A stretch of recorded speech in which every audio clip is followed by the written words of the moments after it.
Hi guys, this is Scott with Blue Collar Tactical, and it is Monday, May the 29th. And we've got a build here that's a 300 blackout. It's a Spartan on Spikes Tactical upper.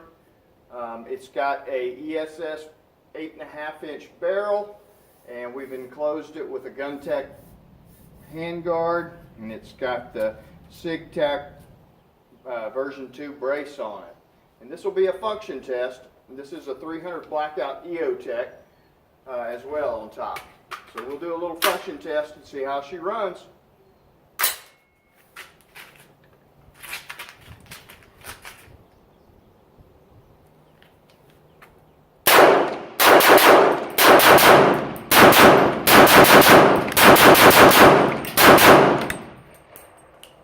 Runs like a champ.